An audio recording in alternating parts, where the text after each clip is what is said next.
मैं तो वो मुकदमा अभी भी लड़ूंगी। मैंने काजी फाइज ईसा का भी लड़ा, शौकत अजीज सदीकी साहब का भी लड़ा, तब जब मीडिया बात करने की मीडिया को इजाजत नहीं थी। लेकिन क्या आप मेरा ये जवाब चला सकते हैं अपने मीडिया के ऊपर? पहले तो आप मुझे इस बात की जवाब दें। वहीं से आसिम सलीम बाजवा जैसे लोगों को शय मिलती है क्योंकि वो मीडिया को कंट्रोल करते हैं। मीडिया उनका नाम नहीं ले सकता, बीप बीप बीप होना शुरू हो जाती है जब आप उनका नाम लेते हैं। आप मुझसे ये सवाल नहीं कर सकते।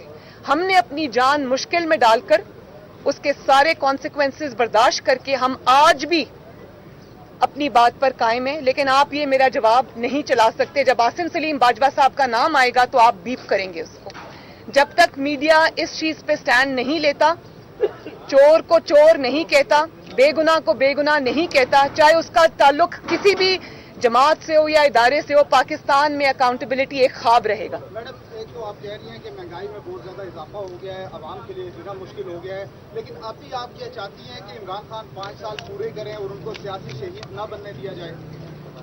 ये सियासी शहीद तो मेरे ख्याल है अब वो नहीं बन सकते। 3 साल बहुत होते हैं एक इंसान को ये प्रूव करने में कि उसके अंदर एबिलिटी है या नहीं है, और वो इसमें बुरी तरह नाकाम नहीं बन सकते। 3 साल बहुत होते हैं हुकूमत से, इस तो जाली हुकूमत से आवाम की जान छूटे। बहुत बहुत शुक्रिया जी आपका, थैंक यू।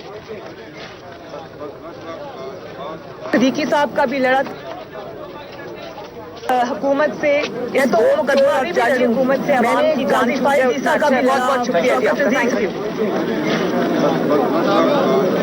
सदीकी साहब का भी लड़ा